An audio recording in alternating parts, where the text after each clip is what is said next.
overseas with no affordable homes. The new luxury flats overlook the city's railway station, and it's emerged that 17 were sold to buyers abroad. The builder and the City Council insist all the proper procedures were followed. Ben Schofield reports. Station Square in Cambridge, luxury flats in a prime location. But for some, this development is an example of how the city's housing market is driving inequality. My summary is that this has not turned out well for the city at all. When they were being built, the developer said the scheme would help provide much needed local housing. But our research suggests a different story. When planning permission was granted, the City Council had a policy: 40% of new developments should be affordable homes. But a report submitted in support of the application said that would make building here unviable, and so it was allowed to go ahead with no affordable homes. I just find it absolutely incredible that prime property in this location doesn't generate a sufficient return for the developers that they can build affordable housing.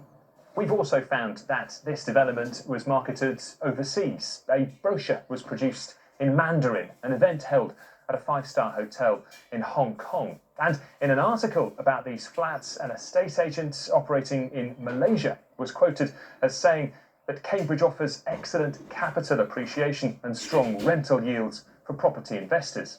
And that appears to be reflected in the sales data. There are 89 apartments here across 2 buildings. Land registry documents show at least 17 of them have been bought by buyers based abroad, 1 in 5 of the total.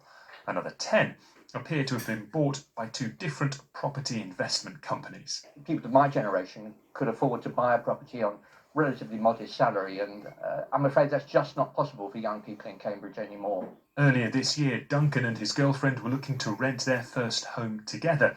They applied for more than 30 in a month. The high demand property will disappear within 48 hours if there's someone who is quick and determined enough. It's given me a few sleepless nights recently, just because you do end up worrying about all the what ifs. What happens if we don't find a place? What happens if we get refused for it? The developer Western Homes built and sold the apartments, but says it wasn't involved in securing planning permission. It hasn't broken rules or guidelines, and that international buyers did not pay a premium.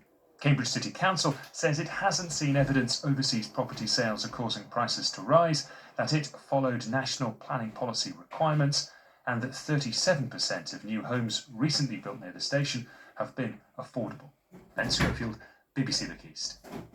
Right, let's get the weather now.